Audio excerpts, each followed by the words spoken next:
YouTubes, what is up? I mean, I don't know about you, but I'm still shaking. I'm still jittery. I still am in disbelief, utter disbelief, that I actually captured, what was it? 7? No, 5 Ultra Balls. It only took 5 Ultra Balls. Yes, we answered the Tootsie Pop question. 5 Ultra Balls to capture the first legendary bird we come upon, which is Zapdos. So, just to recap what happened, rehash it a little bit. It is very important to get that Raichu. Raichu is going to help you out not only against this Zapdos, but against Articuno and Moltres. You see right here, it's an electric type. Flying types moves are not going to be as effective against Raichu. Plus, Raichu can inflict a status changing move, which is the best status changing move for capturing a Pokemon. Sleep is more inconsistent because of the fact that it only holds true for at most 5 turns, and that with Paralyze you always have the ability to be quicker than your opponent, getting more hits in, with them getting less hits in, which keeping your Pokemon alive for longer. So now that I got that spiel out of the way, and you guys have maybe recovered from that Jolteon or that Zapdos capture, it's time for me to get on with the show and continue on with some of the important business that I have yet to take care of. And finally, we get to head back to Fuchsia City very briefly. Just go to the Pokemon Center real quick. But use Big Bird here to fly back there to our southern city. We get to go on the seed routes now, finally, and run into some water Pokemon. I haven't run into a lot. Haven't really had the opportunity to really do a lot of surfing. And I haven't really had an opportunity to do a lot of fishing. I did some, obviously, if you remember, with the Safari Zone. But that was pretty limited, and that wasn't too long. I caught about four Pokemon there with the Super Rod, which is nice. But now I'm going to be doing it a little bit more extensively. So now I have to do a little box managing here. Going to deposit some of the items that I got within the, what's it called, power plant. Nice chill power plant. The music wasn't so chill though, that's for sure. And I'm not sure if I want to deposit the bicycle. Not really planning on going on Cycling Road again. And I should be set with Ultra Balls for a while, don't you think? So, I believe I was doing a little math regarding my Pokedex a little bit earlier today. And my box is full. Of course, I am so thankful that I had one space open for that Zapdos. I mean, I wouldn't throw in a fit and a half if that were to fail on me, because Bill not informing me. Thank you, second generation. So I'm gonna have to do a little box changing right now. You're gonna see this in action. Oh, it's exciting! And I'm gonna deposit both Raichu. Actually, I'm gonna keep Raichu with me because I might be needing it with Articuno. Once I get to the Seafoam Islands, which is coming up. So I'm just going to deposit Mark. And then, because Ninetales is not going to be too effective against some of the Pokemon we're going to be coming upon, I'm going to get Rex Kwando. Not that he's a beast against Water Ice type Pokemon, but because, you know, Ninetales just doesn't fit in the water world. He's not going to be floating around in the water. I don't want the flame going out. I don't want my Pokemon dying. So we're just going to get Rex Kwando. Bautio Sensei. Change box again because I'm going to be catching some Pokemon here in a little bit, and I don't want a problemo arising. So did I already heal up everybody? I believe I did. So I'm going to put Jolteon out in the lead, even though I got Raichu there. Yamion, I'm sorry. But the Jolteon, obviously, you get your electric types. If you don't have a grass type, you got to go with the electric type because of it. One or the other are very effective against water types, and just so happens I got a trusty Jolteon with me here. So we are heading now on Route 19, which obviously some people would consider going on right after completion of Cycling Road, then messing around Fuchsia City, and then just coming right down here. It's nice and convenient. I like to do it the other way around though. So nonetheless, we're back to the same spot. And here's Route 19. It's pretty short. You're going to face a couple trainers right now. So I'm going to face these two guys real quickly. Have to warm up before my swim. Who's having to warm up? Your Pokemon or you? You just like being vague and you like annoying me because you know I hate vague Pokemon trainers. So he brings up a Tentacool, which is an interesting proposition, something to talk about here on Route 19. I'm not sure statistically and overall what the random encounter Tentacool brings to the table, but here on Route 19, it's a pretty powerful and a pretty weak Pokemon all in the same. The reason I'm saying that, on Route 19 you can catch Tentacools surfing at 100% occurrence rate. Yes, surfing. So every Pokemon you run into while you're surfing has 100% occurrence rate. So you're going to see a lot of Tentacools all warmed up. That's interesting. Thanks, kid. I'm ready for a swim. But the real intriguing part is Tentacool, wait, you have a heart attack, occurs at a level 5? Yeah, as low as level 5 to level 40. So if you're looking for a beast, tank type Pokemon, once it evolves to a Tentacool is your man. A level 40 catchable Pokemon in the wild surfing is just a great bet, and you might as well go with it if you're looking for a water type Pokemon this late in the game. If you are, you gotta get your priorities straight, because water type Pokemon are essential, and if you have one, if you're finally getting one this late in the game, you have either been living under a rock or you've been extremely reliant on like 1 or 2 Pokemon. So just gotta mix up your team management there a little bit. So as far as items here on Route 19, there are no new items, which is kind of a good thing. It's more relaxing for me because I'm kind of sick of finding items, hunting down for hidden items. Nice change of pace there, just so I have to focus on my trainers, navigation, and Pokemon I'm capturing. Ooh, that's chilly. So they're not the most generous of trainers. Watch out for Tentacool, and you're going to be seeing a lot of them. So Sea Route, Route 19, Fuchsia City to Seafoam Islands. So in terms of other Pokemon, I'm going to bring out my Great Rod right now. There are 2 Pokemon that you can capture with the Great Rod, and I don't believe I've captured either of them. One of them is GOLDEEN, and the other one being POLIWAG. So I POLIWAG right there, still without a Pokeball next to it, and I've ran into a number of GOLDEENs up to this point, so I'm sure I've not captured, or I've sighted one. We haven't run into its evolved form, Seeking yet, which is surprising. And so we're going to use Good Rod now to try to capture a POLIWAG, which is a level 10, and a GOLDEEN, which is level 10. They both require Good Rod to be to occur on Route 19, and they both have a 50% occurrence rate with a Good Rod. So I'm going to use this guy, and these are all the Pokemon that you're going to be able to run into with the Good Rod on Route 19. And the reason I'm capturing these Pokemon now on the water is because now that we are focused in on the water routes, it kind of makes it easier for you guys to understand where you're capturing these Pokemon, so I don't go catching these Pokemon in a random pond and Celadon City. You might be a little bit confused as to actually where I capture these specific Pokemon, but because this is a large body of water, it's going to make it a little bit more simple for you guys to go to and to understand where you can capture these Pokemon. Because you can capture them so many different places, you might as well capture them in the most identifiable water source in Kanto. So that is my reasoning behind this. I'm going to paralyze this POLIWAG you saw right there.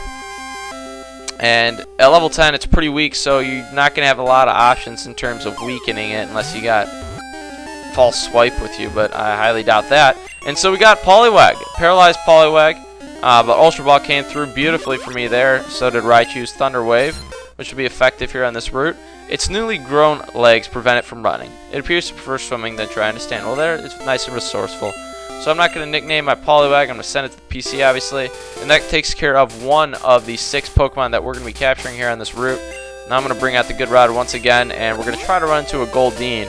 And I'm going to do the Super Rod fishing towards the southern end of Route 19. So we mix up, my fishing and surfing around. I don't want you to get too bored of me fishing out there. And, there's a little bit of suspense involved if you only fish for a couple minutes before you break it up, because otherwise it gets a little tiresome switching back and forth between your box, your Good Rods, your Pokemon, just your menu screen in general. You just don't want to see it anymore. So it would be nice if the cursor was switched right to the Good Rod that you're going, or the item you use last, especially if it's an item that you can set as a select in the 2nd generation. But we don't have that convenience quite yet. The first generations like the is like the past, and it definitely is the past, but it's definitely the past of the computers. So here's another GOLDEEN. We finally run into one in the wild. Haven't had a lot of these opportunities, excuse me. So we're gonna bring out Raichu again, and Raichu is just coming through for all the right reasons in terms of capturing Pokemon here. Pecking me. Oh no, that's not gonna be effective whatsoever. And don't use Thunder Shock, or else you lose this opportunity. And this should set me up with the Ultra Ball capture for sure. So these guys, typically capturing Pokemon with a Super Rod brings about pretty high level of wild encounters for Pokemon that you run into in the wild. But in this instance, the remaining 3 Pokemon that we can capture with rods, Super Rods that is, are Shelters, Horsey's, and Staryus. They each have a 25% occurrence rate, and wow, this guy is putting up a fight. Each have a 25% occurrence rate. Goldie must have a... You'd think you'd have a higher catch rate, especially how it's represented in Super Smash Bros. Alright, so GOLDEEN is finally captured here, no problem for me, and it's not a bad Pokemon if you get it up to Sea King. You know, it knows some flying type moves, so you got a dual type without having the actual status as a dual type. Its tail fin billows like an elegant ballroom dress, giving it the name of the Water Queen. And that's why Misty likes it so much, apparently. So now I'm going to start surfing, just because I'm going to give you guys a little bit of break of fishing, even though fishing gurus would say nay to that. And just going to surf over there. And any Pokemon we run into is going to be a Tentacool. I'm just going to warn you of that. I look at the sea to forget. And I think a lot of people do. There's something majestic about the water. As long as we don't run into Jaws. So here's the first swimmer. Obviously, the swimmers are going to bring about the pretty basic set of water-type Pokemon. Probably the most adventurous you're going to see is a Starmie, and I don't even know if they get up to there, or a Seadra, or even a Sea King. So, Horsey is pretty boring. Kingdra, though, is an interesting Pokemon, but we'll get to that once I get to my Pokemon Silver walkthrough. Kingdra, obviously, get up to with the Dragon Scale, but that is talking in the future right now, so they're not allowing this. So Jolteon makes quick work of that, and obviously not going to be using Thunder. Oh, traumatic. Might as well use Thunderbolt. I'm looking at the sea to forget. You just told me that. So I'm going to pull out the Super Repels after I run into the Tentacool for the first time and capture it. I'm assuming I'm going to be capturing it on the first run through. If it puts up too much of a fight, I'm pathetic at capturing Pokemon. So it's a level 15. You kind of expect that you would run into a middle-of-the-road Tentacool here on Route 19. Obviously it's between 5 and 40, so you know, somewhere 15 to 25 you would expect. So he's being smart. He's using Supersonic, confusing me, and I'm gonna start hurting myself. Wrap and Confusion, one of the worst combinations that you could come upon in this game, or Poison. So Bellsprout knows where it's at apparently. All it needs to get is Supersonic or Confuse Ray or something like that, and we all know that it won't be able to get those moves. So, is it about time, Raichu? You do something? Beautiful. So Tentacool should be mine. I'm not sure if Tentacool has the dual type attached to it in its first stage. I know that Tentacruel does, but that's one of the things that it gets a little dicey when you're using a Tentacruel having the poison attached to its water type. You can use Gravelers, get a ground type move, and you could end up doing serious damage on a water type Pokemon as a ground type Pokemon. So, you know, there's some positives and negatives associated with the Tentacool and the Tentacruel. You know, you get a tank though with great defense when it comes to Tentacruel. So this guy is just sapping the money out of my pocket right now. I can just feel my pockets getting lighter with all the Ultra Balls being used here. There we go. So finally came through. I needed to say something about it, apparently. And adding new Pokedex data. So it's jellyfish. It drifts in shallow seas. Anglers who hook them by accident are often punished by its stinging acid. So instead of like an electricity, like you would get from a normal jellyfish, you get an acid. And is it a Metroid acid, or is it the contraband? I'm not going to speculate. So I'm going to pull out the Super Repel. Not that that's going to get me super far, but it's going to help me a little bit, and I don't believe anybody had any problems with status there. So going to keep trucking down to Route 19, no new items, so I don't believe there are many platforms. And it would be awesome if you just be able to fish. Maybe you got 2 Pokemon that can learn surf. Okay, hear me out. One of them you're on currently, or you're surfing on.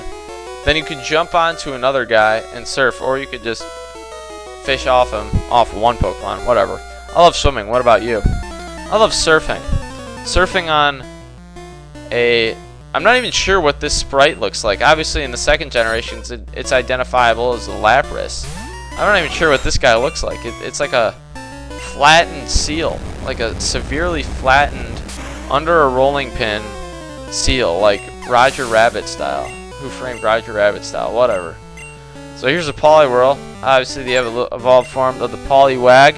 Once you get up with a Water Stone to a Poliwrath, you got a fighting / water type Pokemon, which is a cool combo. I believe it's one of a kind. And Chuck from Cyanwood is all about it. Belly Flop, those hurt. I can beat Pokemon at swimming. I beg to differ. So another swimmer. What's beyond the horizon? Just more horizon. You're not gonna fall off the game board. It's not pre-Columbus time. I guarantee you that. So here comes Horsey. Run into a lot of these guys in Whirl Islands. I remember searching for Lugia back in the day. Going through Whirl Islands. Love Whirl Islands, by the way. But Horsey's out the wazoo. Please, let me see a Seadraw here and there. Change the pace a tad for me, why don't you? So pretty high level Tentacool here, but I take it out nonetheless. The critical hit. I'm gonna keep Jolteon up all throughout the routes. Got a max elixir as well, so I can just boost up its PP again. Not that, I mean, Jolteon doesn't have a super low number of PP for its electric type moves, but it's not great. That's one concern I have with Jolteon. But thing is, later you get on this game, you're not going to be doing as much pure grinding. I mean, even if you were, your subsidiary moves would probably carry you through anyways. So Jolteon once again cleans the clock of the crews that we face. Glub, he's drowning. I see a couple of islands. I wonder what they are. We'll just have to wait and find out. So I'm going to keep heading down. And did I already face this guy? I tried diving for Pokemon, but it was a no-go. No, it was not someone who I faced. So we got 2.5 more minutes to mess around with another swimmer, see what he has in store for me. Just another GOLDEEN. You're going to die probably sometime between now and the end of this battle. Not because my Thunderbolt knocks you out, but because your lifespan is just normally so short, GOLDEENs. So 608, and then finally we meet the level 53. One thing I wanted to bring the attention to you guys in terms of, you know, that cued me right there. I won't be learning any new moves for my 6 stud Pokemon that make up my team. What I mean by that is they don't have any moves that they're programmed to learn in their learn set. I would have to teach them a TM. So finally we see a Seaking. So I have a couple TMs planned for some of my Pokemon, but I won't be purely learning any new moves. Just thought I'd inform you that for right now. So give you a little update on my learn sets, which are always fun to form. Help! Help! You have to fish for sea Pokemon and surf. I guess Tentacool is your only option though. So getting near the end of Route 19 already. It's not that long of a route, but oh, I ran into a guy. So this could probably be my final encounter. These waters are treacherous here for part 44, the big double 4. And we got a squad of 4 swimmers to face. And no, of course, I run into a swimmer with 5 Pokemon in its crew. And that's not exciting, considering I have to use Thunder to rid of them as well, which are obviously don me low experience points as well. I don't know if I'm going to be able to fit in the rest of these 4 guys here in this this minute I have left, but thankfully YouTube is lenient enough. And Jolteon, why don't you hit? See what happens when you don't hit? You get constricted. Your speed goes down, and you live off speed. You eat speed. You love speed. You thrive off of it. So, Jolteon, cleaning clock again. Here's a Staryu. Staryus are one of the Pokemon I will be catching here on Route 19 with my Super Rod. And once you get to the Seafoam Islands, Seafoam Islands though are surprisingly insufficient or insignificant in the items that they give you, which I actually like. I'm not a big fan of corralling items right now because this is the most serious I've ever chased items in my Pokemon career, I think. So, theoretically, we have about 3 seconds left, but Horsey and his remaining Pokemon are in my way. And here's a Tentacoool, so I guess I can chill for this. We can look at that sprite. It's just like folding its arms in disgust, or folding its tentacles in disgust. Why don't you just go bring down the ship, you iceberg? So that's a chunk of experience points, so thank you, and thanks for ending the video there. So, oh, dangerous. Let's see what you have to say. I got a cramp, glub glub, and I gotta go. But I don't have a cramp. I'll see you guys in part 45. Hope you enjoyed 44.